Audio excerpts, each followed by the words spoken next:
In 1992, Nintendo released a game that changed the gaming world as we knew it. Super Mario Kart. A kart racer with Mario characters behind the wheel and tracks themed on levels from the original games. This game did so well that Sega looked at it and went, "Hey, we can do that too, and better," and then slapped Sonic Drift on the Game Gear and called it a day.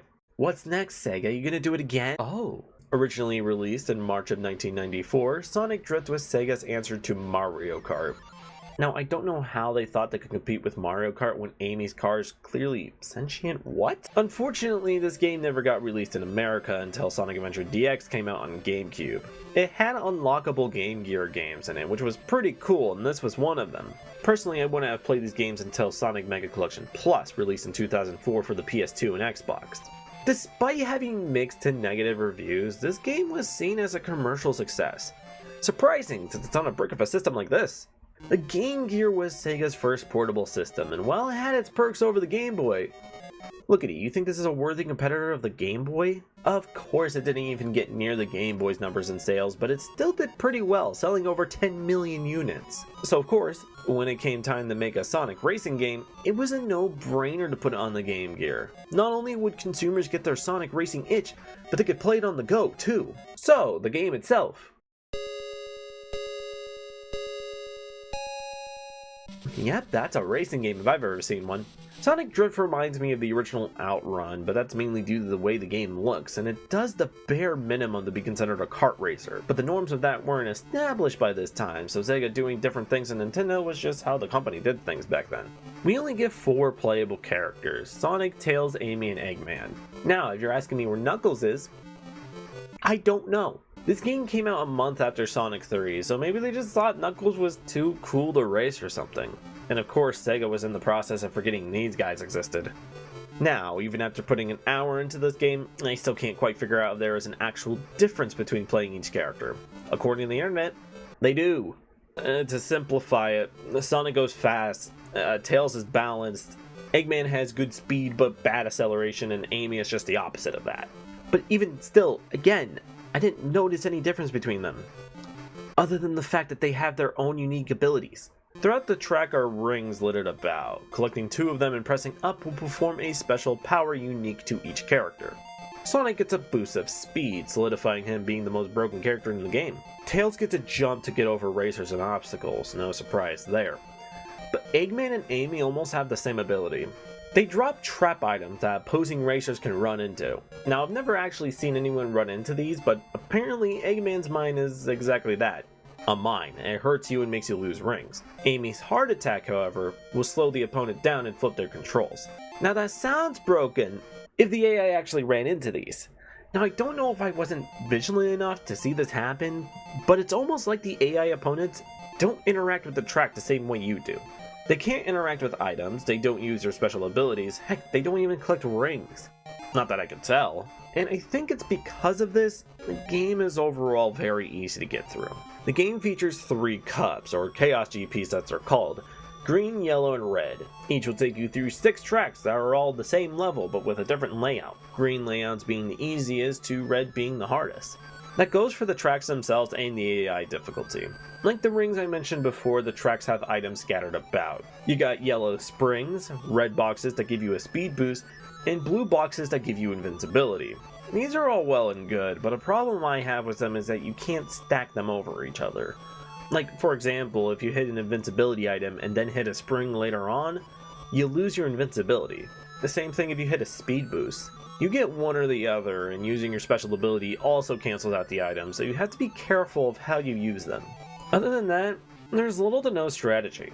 I recommend paying attention to the map layout and anticipate when you have to make a turn, because if you turn too late, you can veer off course and hit an obstacle.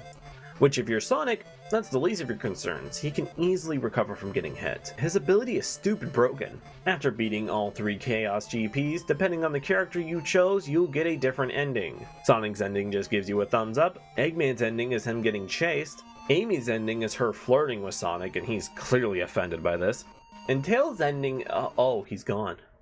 Other than the Chaos GP, you also have Free Run, which is basically time attack mode. Drive around the track and get the best time. Then you have Versus mode, which is exactly what it sounds like. Connect two Game Gears together and go head to head in a race with a friend. Only up to 2 players though. Got 4 characters in a race? Too bad you only get to play with one other person. Now where have I heard that before? In the end, I had more fun with Sonic Drift than I thought I would.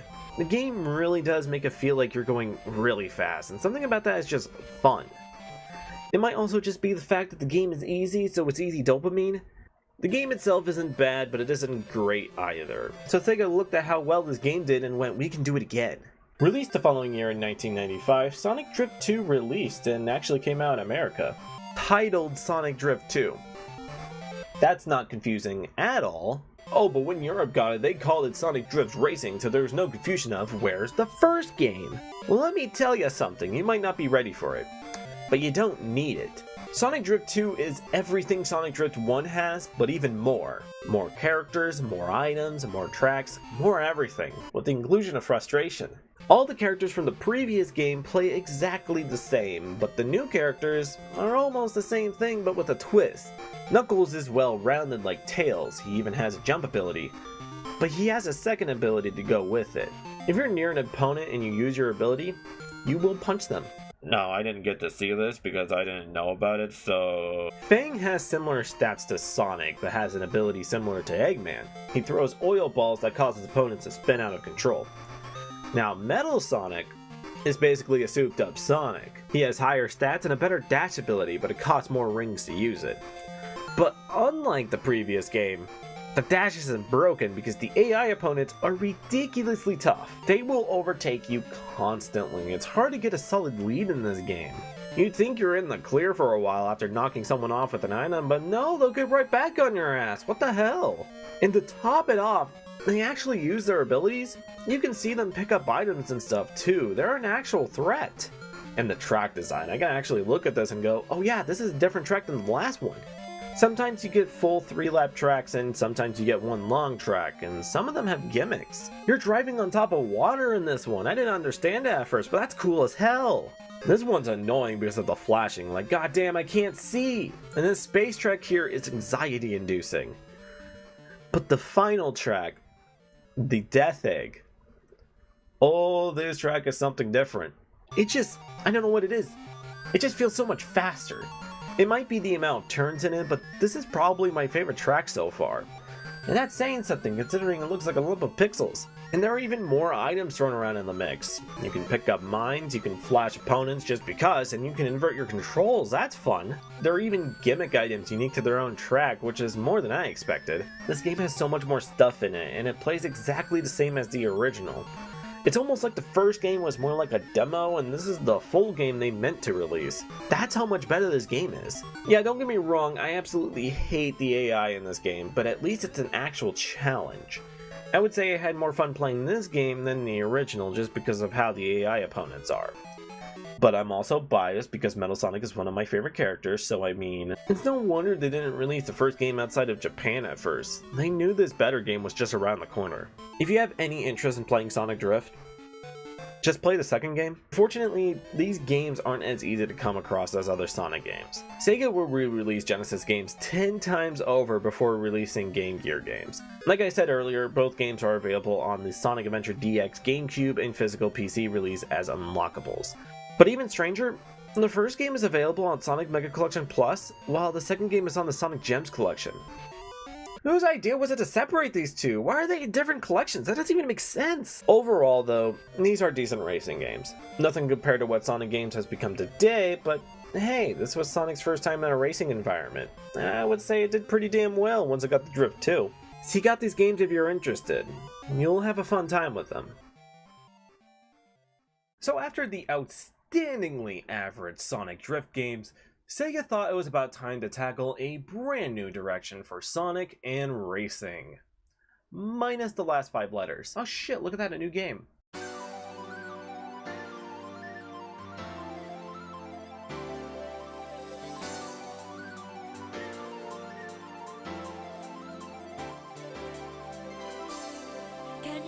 Sonic R released for the Sega Saturn in late 1997. Don't know what the Sega Saturn is?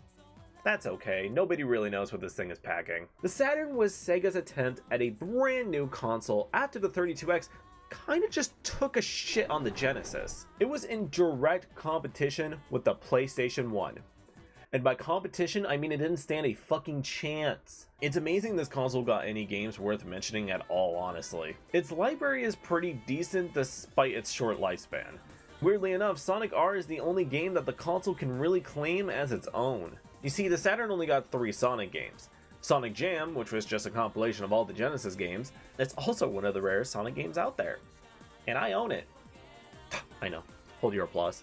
And Sonic 3D Blast, which was also available on Genesis. Sonic R really being the only standout game on the system here. If it weren't for the fact it also came out on PC a year later. Damn, this thing can't get any points today.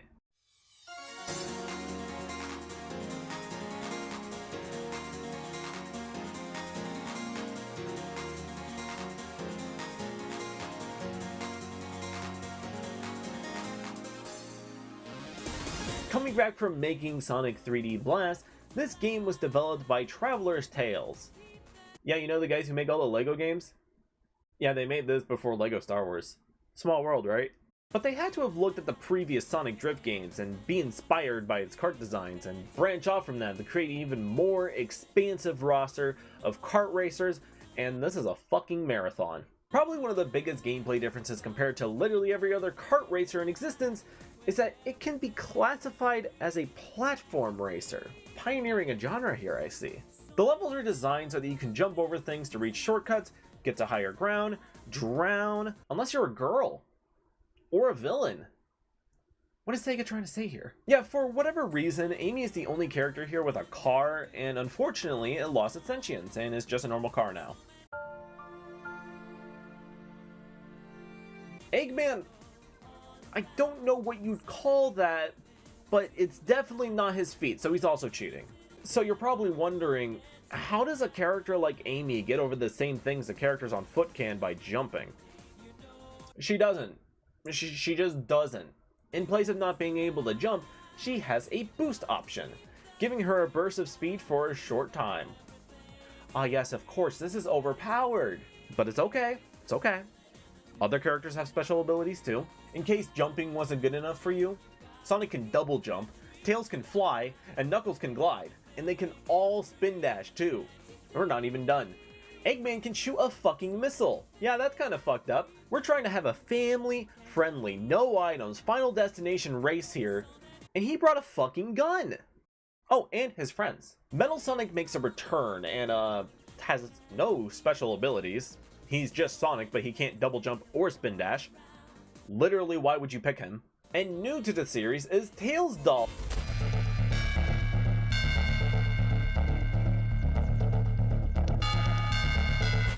Sorry, I just remembered early 2000s Tails doll memes. Anyway, he can float. Kind of like a slow fall, really. And Metal Knuckles. His debut game is a racing game. Isn't that funny? Like, he looks so badass, but he's in a game like this. He can also glide, but somehow it's better than when Flesh Knuckles does it. I like him. And then there's... I'm so happy they brought my favorite character from Sonic and Knuckles into this racing game, Egg Robo. Why the fuck does he have a gun? And that's the whole roster. It's pretty decent. Sega forgot the Chaotix exist, but that's okay. I don't think they had fans back then anyway. I don't think people in 1997 knew that Knuckles Chaotix was even a game. Now with a roster this big, you gotta expect the racetracks gotta be pretty big too. You know, I'll just shut up. 5 whole courses in the entire game? Really? Okay, you know what? To be fair, this game had 9 months of development time. Okay, I'll give them some slack, but the gameplay better be good.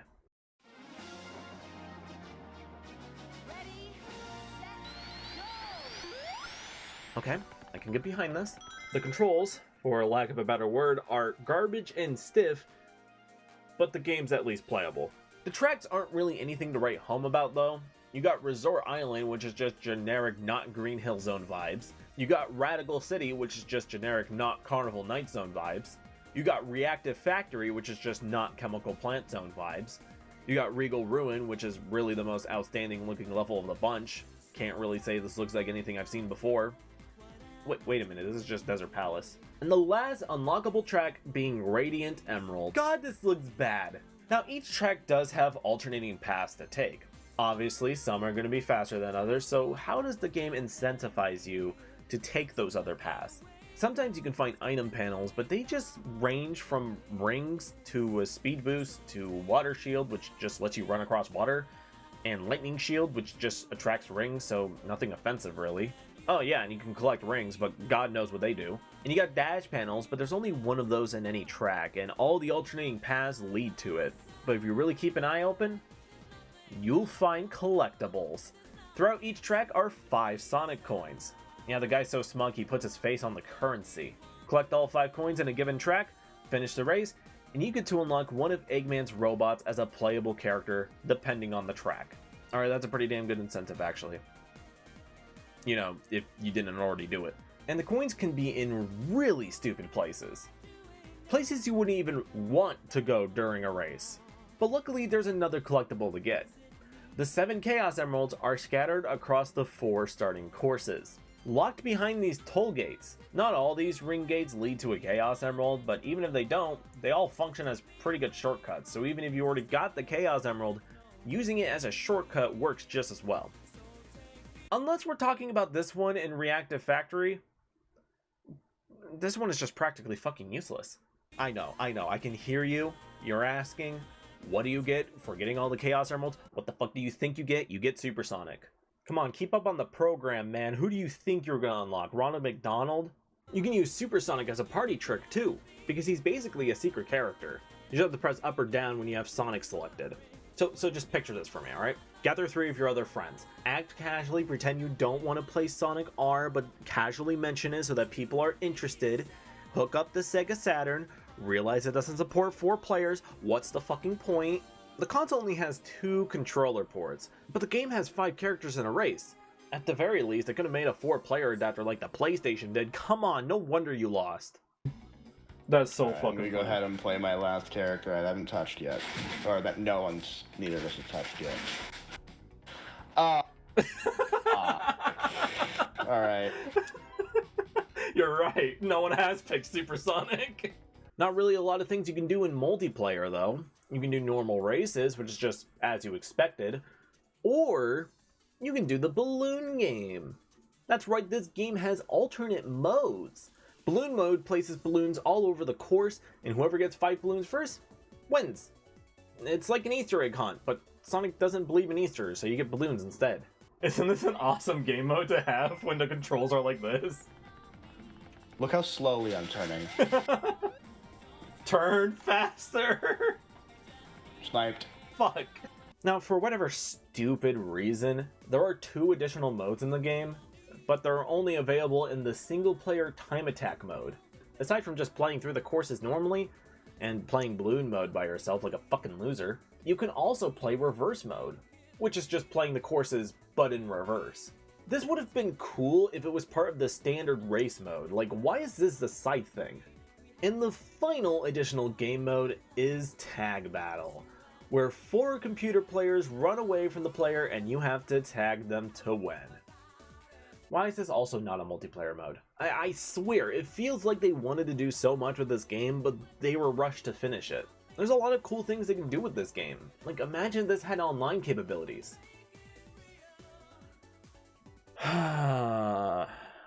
Okay, so remember that PC release I mentioned? There's actually a few new additions to that version that are just absent in the Saturn version. For example, the controls are way more responsive. Character stats were changed around. A weather mechanic was introduced, and if you're lucky enough to roll the snow weather, it freezes the water over, so it makes traversing the courses a lot easier. Most importantly of all, the PC version later got an official patch that added net play. Now, I don't know how playing online in 1998 was with dial-up, but that sounds badass. But you want to know the most insane part about that little factoid?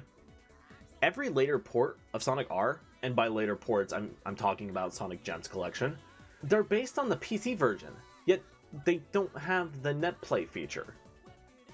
Both the GameCube and the PS2 had online functionality, how do they not think of porting this feature over? Regardless, that's pretty much the entire game. Hold on, wait, I did gloss over one thing.